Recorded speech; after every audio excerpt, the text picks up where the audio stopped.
All right, welcome to another deep dive. Today, we're really getting into the nitty-gritty of this idea of building better habits, and we're tackling a pretty popular book for this one. Oh, yeah, Atomic Habits by James Clear.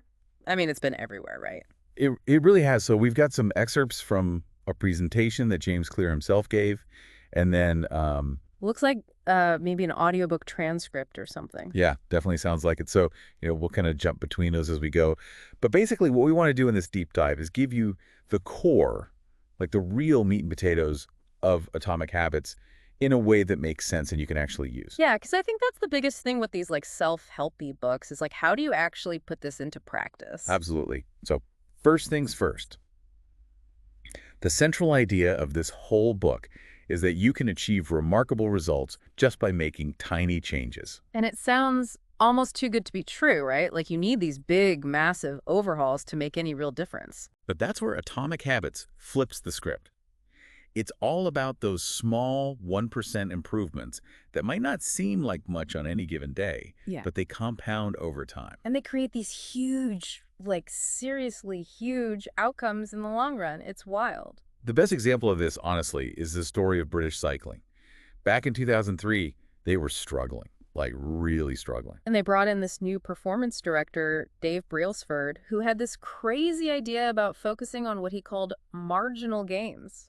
Basically, instead of trying to revolutionize everything at once, they just started making these tiny tweaks, like seriously tiny. We're talking about things like using electrically heated overshorts to keep the rider's muscles warm. They even switched to these super aerodynamic suits and made sure the truck they used to transport the bikes had a white interior to make it easier to spot little bits of dust. I mean, hand washing techniques, even that became a focus, right? All to minimize the chance of riders getting sick. And you might be thinking, really, hand washing? How much of a difference can that possibly make? Well, get this. By the 2008 Beijing Olympics, they were absolutely dominating the cycling events. Took home a whopping 60% of the gold medals. And then in London 2012, they somehow managed to up their game even further and won an incredible 70% of the gold medals. And it wasn't some big dramatic change that did it. It was the culmination of all these little, almost invisible improvements working together. It really brings the math of it all home, doesn't it? James Clear breaks it down in his presentation. If you can get just 1% better every single day, by the end of a year, you'll be 37 times better than when you started. But flip that around, and if you get 1% worse each day, you'll be almost back to zero. It's kind of terrifying when you think about it. Totally. That's the power of compounding, working either for you or against you. And that brings us to a pretty important question. Why do we so often ignore these small changes? I think the audiobook touches on this really well. We're wired for immediate gratification. Like, we want to see results right now. Saving a few dollars here and there or doing a quick workout doesn't really give you that instant, satisfying dopamine hit, so it's easy to just dismiss it. But Clear really wants to reframe how we think about these small habits. He calls them the compound interest of self-improvement. Time becomes your best friend when you have good habits in place. But on the flip side, if you have bad habits, time is working against you.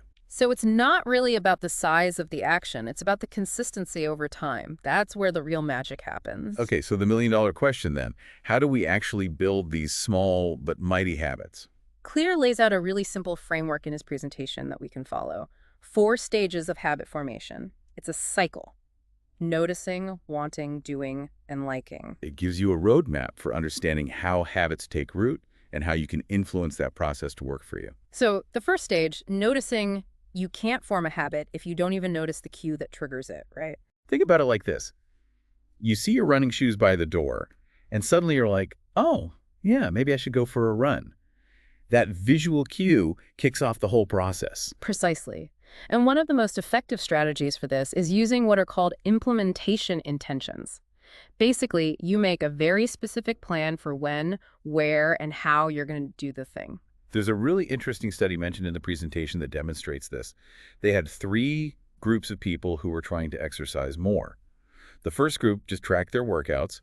The second got motivational talks, and the third group made a very specific plan, like, during the next week, I will do 20 minutes of vigorous exercise on Tuesday at 7 p.m. in my living room. And guess what? Motivation alone didn't make a significant difference. But the group with the specific plan, 9 out of 10 of them actually worked out. It's a huge difference. So what we learned from this is that often what we think is a lack of motivation is actually just a lack of clarity. Instead of waiting until you feel like doing something, you proactively decide exactly when and where you're going to do it, removing that daily decision-making fatigue. And James Clear, he uses this in his own life too. He talks about how he built his writing habit. He decided that starting on November 12, 2012, he would publish an article every Monday and Thursday. Didn't matter how long the article was, didn't matter if it was good or bad, he just had to publish something. He gave himself a very specific time and a specific place in his schedule for writing. And that consistency is what allowed him to grow his website and become the writer he is today. So noticing the cue, having a clear plan that sets you up for success. Exactly. Now, stage 2, doing.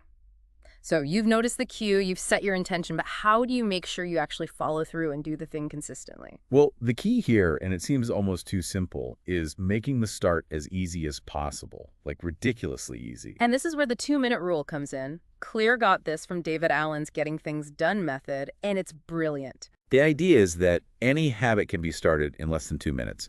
So you're not committing to a full workout. You're just committing to putting on your workout clothes. You're not writing a whole chapter. You're just sitting down at your desk and opening your document. The focus is on optimizing the very beginning, not the end result. Think of it like the on-ramp to the highway. You just need to get on. Once you're on, it's much easier to keep going. Twyla Tharp, the famous choreographer, is a great example of this. She has this incredibly disciplined 2-hour workout routine. But guess what? It all starts with a very simple action. Yeah. She hails a cab to go to the gym. That's her 2-minute action. She channels all her energy into getting into that cab, trusting that the momentum will carry her through the rest of the routine. So it's not about overwhelming yourself with the big picture. It's about taking that tiny, achievable first step. All right, now we move on to stage 3, liking. Mm-hmm. And this one's pretty straightforward. Yeah, we tend to repeat behaviors that make us feel good, right? There has to be some sort of reward involved. The audiobook actually calls this the cardinal rule of behavior change. What is immediately rewarded is repeated. What is immediately punished is avoided. And that's why so many of us struggle with building good habits, because often the rewards are delayed. Right. So how do we make those small, maybe not so exciting habits more immediately satisfying? Well, there are a few tricks. One is the Seinfeld strategy, the whole idea of not breaking the chain. Oh, yeah. Jerry Seinfeld's famous productivity hack. Basically, every day he wrote jokes, he would put a big red X on a calendar. It wasn't about writing amazing jokes every day. It was just about maintaining that visual chain of X's. And that, in itself, became a reward. It's all about creating that visual feedback loop for yourself and tapping into that innate desire to keep a streak going. Another important element here is the never miss twice rule. Because life happens, right? You're going to have days where you just can't stick to your habits. Exactly. The key is to not let one missed day turn into 2, and then 3, and then a whole week. The never miss twice rule ensures that you get back on track as quickly as possible, maintaining consistency the vast majority of the time. And you can apply this to all sorts of things. The audiobook gives examples of using it for working out, even for something like processing videos. It's all about finding ways to track your progress and make those small wins feel good. So we talked about compounding earlier, how those small improvements add up over time, but let's dig into this a little deeper. Yeah, because the audiobook really emphasizes how easy it is to dismiss those tiny changes. They feel so insignificant in the moment. You might think, oh, reading for 30 minutes today isn't going to make a difference, or skipping my workout once isn't a big deal. But it's precisely those seemingly insignificant actions, repeated day after day, that lead to those big, noticeable changes down the line. Just like those small improvements can compound, so can the small negative choices. One unhealthy meal, one day of procrastination, might not seem like much in isolation, but over time, they can create these huge problems. And it's not just limited to your personal life either. This principle applies to your relationships, your career, even broader societal issues. Small positive interactions with your loved ones build strong, healthy relationships. Consistently learning new things deepens your understanding of the world. But on the flip side, those little negative interactions, those moments of neglecting your responsibilities, they can erode the foundations of your life over time. And this is something a lot of people struggle with. Progress isn't always linear. You're going to hit plateaus. You're going to experience setbacks. The audiobook talks about the valley of disappointment, or the plateau of latent potential. It's that period where you're putting in the work, but you don't see the results yet. You might feel like you're spinning your wheels and getting nowhere, but it's actually a crucial part of the process. Think of it like ice melting. It might seem like nothing's happening until it reaches 32 degrees Fahrenheit, and then suddenly it starts to melt. But all that heat you were applying before that point was absolutely necessary for the melting to occur. So it's not just about setting big, ambitious goals. It's about building systems and processes that support your long-term growth. When you learn to love the process itself, you become more resilient to those inevitable setbacks and plateaus. Because you're not just chasing the outcome, you're enjoying the journey. The audiobook really emphasizes how focusing solely on goals can create this yo-yo effect. You know, you work super hard to achieve a goal, you finally get there, and then your motivation plummets because you've achieved what you set out to do. But with a systems-oriented approach, you're constantly growing, constantly improving, regardless of whether you've hit a specific milestone. It's about playing the long game and becoming the best version of yourself over time. Now, there's a really interesting connection that both of our sources make between your identity and your habits. It's not just about what you do, it's about who you believe you are. Every action you take is a vote for the type of person you want to become. So if you want to change your habits, you might need to change your self-image first. There's a story in the book about Brian Clark, who used to bite his nails. He tried everything to stop, but nothing worked. And then he had this realization. He needed to see himself as someone who doesn't bite their nails. And as soon as he shifted his identity, the habit became much easier to break. It wasn't about willpower anymore. It was about aligning his actions with his self-image. So if you want to become a writer, for example, start by acting like a writer. Write every day, even if it's just for a few minutes. Don't worry about being good. Just focus on showing up consistently. And over time, those actions will start to reshape your identity, and the habit will become more and more ingrained. Now, this leads us to another really important aspect of habit formation: your environment. It's not just about your internal willpower, it's about the cues and triggers that surround you. There's a simple formula that captures this: BFPE, which means behavior is a function of both the person and their environment. The audiobook uses the example of suggestion impulse buying. You're way more likely to buy something if it's right there in front of you, staring you in the face. Think about those candy bars at the checkout counter. They're not there by accident. Your environment is constantly influencing your behavior, whether you're aware of it or not. So the key is to design your environment in a way that supports your good habits and makes it harder to engage in your bad ones. If you want to read more, create a cozy reading nook in your home. If you want to eat healthier, get rid of all the junk food in your pantry. The audiobook tells this amazing story about the Amsterdam airport. They were having a problem with men missing the target when they used the urinals. I can see where this is going. So they put a little image of a housefly in each urinal. And guess what? Spillage decreased by 8%. All because of a tiny little fly. It's a great example of how even small changes in your environment can have a huge impact on your behavior. Another strategy is to create very specific contexts for specific behaviors. So if you're working from home, have a dedicated workspace that's only for work. Don't work from your bed or your couch, because then those spaces become associated with both work and relaxation. And when it's time to relax, leave your workspace and go to a different part of your home. Creating those clear boundaries can make a huge difference in your productivity and your ability to switch off from work. And the audiobook also emphasizes the importance of self-compassion. Yeah, you're not going to be perfect. You're going to slip up. You're going to have setbacks. And that's okay. It's all part of the process. View those setbacks as learning opportunities, not as failures. Figure out what went wrong, adjust your approach, and get back on track. Okay, so we've talked about how to make good habits more appealing. But what about the flip side? How do we make bad habits less appealing? Well, one strategy is to use what are called commitment devices. These are basically choices you make in the present to control your actions in the future. Like Odysseus tying himself to the mast so he wouldn't be tempted by the siren's song. Exactly. Or Victor Hugo locking away all his clothes so he would be forced to stay home and write The Hunchback of Notre Dame. And you can apply this to your everyday life. If you're trying to eat less junk food, buy individual servings instead of a big bag.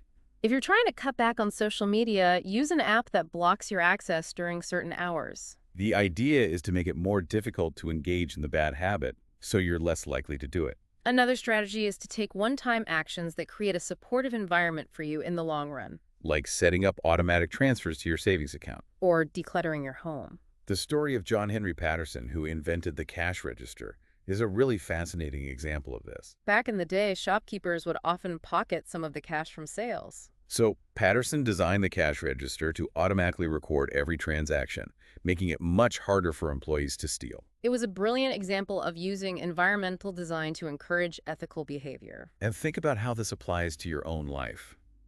If you create a supportive environment for yourself, it becomes much easier to stick to your good habits. Getting enough sleep, for example, can have a ripple effect on all your other habits. You have more energy, you're more focused, you're less likely to make bad decisions. Now, we talked about making habits satisfying through tracking and rewarding yourself, but there are other ways to make habits more appealing too. One is to bundle a habit you want to build with something you already enjoy doing. This is called temptation bundling. So, for example, you could only allow yourself to watch your favorite TV show while you're exercising. Or you could listen to your favorite podcast while you're doing the dishes. The idea is to make the habit you want to build more attractive by associating it with something you already find pleasurable. And this is based on a psychological principle called Premack's principle, which basically says that more probable behaviors can reinforce less probable behaviors. ABC actually used this strategy really successfully with their Thursday night TV lineup. They marketed it as TGIT, thank God, it's Thursday, and encouraged viewers to make it a ritual complete with wine and popcorn. It worked brilliantly. People started associating Thursday nights with both their favorite shows and those pleasurable rituals, making them even more likely to tune in. Our sources also talk about how the culture and social norms that surround us can influence our habits. We're social creatures, right? Yeah. We tend to adopt the behaviors of the people around us. The story of the Polgar sisters is a great example of this. Their father was a chess enthusiast, and he decided to raise his daughters to be chess prodigies. He homeschooled them and created an environment where chess was the central focus. And all three of his daughters went on to become incredibly successful chess players. So if you want to build a particular habit, one strategy is to surround yourself with people who already have that habit. Join a running club, a book club, a meditation group, whatever it is that you're trying to achieve. Being part of a community where your desired behavior is the norm can make a huge difference in your motivation and your ability to stick with it. And this is also tied to our desire for status and recognition. We tend to imitate the behaviors of people we admire or who hold higher status in our social groups. Think about all those influencers you follow on social media. You might not even realize it, but their habits are influencing your own. So if you want to level up your life, start by surrounding yourself with people who are already living the way you want to live. Okay, so we've covered a lot of ground here. We've talked about how to make good habits more appealing and bad habits less appealing. But ultimately, the most important thing is consistency. It's not about being perfect. It's about showing up most of the time. And that's where the never miss twice rule comes in handy again. If you slip up, don't beat yourself up about it. Just get back on track as soon as possible. The audiobook also touches on the role of genetics. While your genes can certainly influence your predispositions, they don't dictate your destiny. You might have a natural advantage in certain areas, but you can still achieve great things in any area you set your mind to. It's all about finding the right strategies and putting in the work. Now, how do you know what to focus on? The book talks about the explore-exploit framework. You should spend most of your time, maybe 80–90%, exploiting your existing strengths, the things you're already good at. But you should also dedicate some time, maybe 10–20%, to exploring new possibilities. Because you never know what you might discover about yourself. And when you're exploring, pay attention to what feels easy and enjoyable for you. What are you naturally drawn to? What makes you lose track of time? Those are often clues to your natural talents and abilities. And motivation is key too. The book talks about the Goldilocks rule, which states that motivation is highest when tasks are just the right level of difficulty. Not too easy, not too hard. Think about those video games you get sucked into. They're challenging enough to keep you engaged, but not so difficult that you get frustrated and give up. That's the sweet spot you want to find in your own life. And Steve Martin, the comedian, talks about how he built his stand-up routine over years, gradually adding more and more material. He started with just a few minutes of material and then slowly expanded it as he became more comfortable and confident. That's the power of gradual improvement. And sometimes you have to push through boredom. Mastery often involves doing things that aren't always fun or exciting. But if you can find a way to enjoy the process, to find intrinsic motivation in the work itself, you'll be much more likely to stick with it. And finally, don't forget to reflect and review. Regularly take stock of your progress and ask yourself what's working and what's not. The audiobook talks about the Career Best Effort program that Pat Riley, the legendary basketball coach, used with the LA Lakers. It was a system for evaluating every player's performance, not just based on points scored or rebounds grabbed, but also on their less tangible contributions to the team. It was all about finding ways to get a little bit better every day in every aspect of the game. So to sum up the key takeaways from Atomic Habits: First, make it obvious. second, make it attractive. Third, make it easy. And fourth, make it satisfying. And remember, lasting change comes from small, consistent actions compounded over time. It's not about overnight transformations. It's about becoming 1% better every day. And as the book so wisely says, the hard and stiff will be broken. The soft and supple will prevail. Be adaptable, be patient, and trust the process. So as we wrap up this deep dive, what's one small habit that resonated with you today? Something you can start implementing right now. And here's a final thought for you to ponder. Now that you've explored these atomic building blocks of habit, what kind of life will you build?